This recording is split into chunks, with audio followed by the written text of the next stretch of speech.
much, man. Obviously, being back here is pretty cool, but just talking about going through this and something I know you dreamed about. 100%. So it's a little different for sure. Definitely grateful for the opportunity that we've been given to come out here and showcase our abilities with our teammates. But it's different to be in this indoor facility, and this time you're not putting on practice jersey. So it's a little bit different, but definitely an enjoyable experience, and 100% excited for myself and the guys that I've played with for the past 4 years. What's some of the things that you wanted to kind of showcase to these scouts and teams?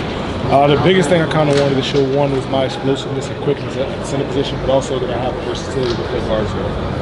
How do you feel like you did today? I mean, I'll let those guys be the judge of how I did today, but ultimately I didn't think I did anything to hurt myself. That's the biggest thing. The conversation's been like with kids and really talking to them so far? It's hard to say. Everybody kind of comes in spurts, and so I've talked to a plethora of different teams, but it's kind of hard to say who has the most interest or anything like that. What do you want them to know about Sedrick and Pran? The biggest thing I would like for them to know when I get to an organization, I'm coming to win. I'm really willing to play my role, whether that's stepping in day one as a leader or that's supporting the leaders on the team, but my goal is to win. I asked Brock the same question. This whole process only comes around once for you guys. How do you make sure that you're staying present and that you're understanding that it's happening in real time? 100%. So just to answer your question, I guess the biggest way to stay locked in, staying in the moment, I would say, has to be counting your blessings for sure. I think a lot of times throughout this process you can, I guess, drive yourself crazy, worrying about the things you may not have, what this guy's saying, or, whatever. But the biggest thing is making sure that you count your blessings for how far you have come through the grace of God. So everybody talks about getting you on the board. They want to get you on the board and diagram. How the team's throwing that at you, and how quickly do you embrace doing that? That seems to be one of the things people 100%. Doesn't bother me. It's one of my favorite things to do, so we can talk ball all day. How much of conversations with NFL teams been about playing center versus playing guard? It mostly depends on the team. I've had some teams ask me specifically about guard, and some teams want to see me at center. So at the end of the day, it's just about having versatility, because in the NFL, sometimes they only travel 7 offensive linemen. So you have to be able to play all inside 3 positions. Since we haven't seen you as much at guard to center, what do you bring as a guard to the next level? Well, that's hard to say, because at the end of the day, you have to play in game for that. That wasn't my role here in Georgia. I did what I was asked to do for the team. So I guess we'll find out. Tate joked around, said he called you, said he needed help. Were you able to give him much help over there? What'd you say? Tate Ratledge. Oh, yeah. He called you, said he needed help. Were you able to give him much help over there? I'll say this, as far as Tate, the biggest thing I told Tate was just to be himself.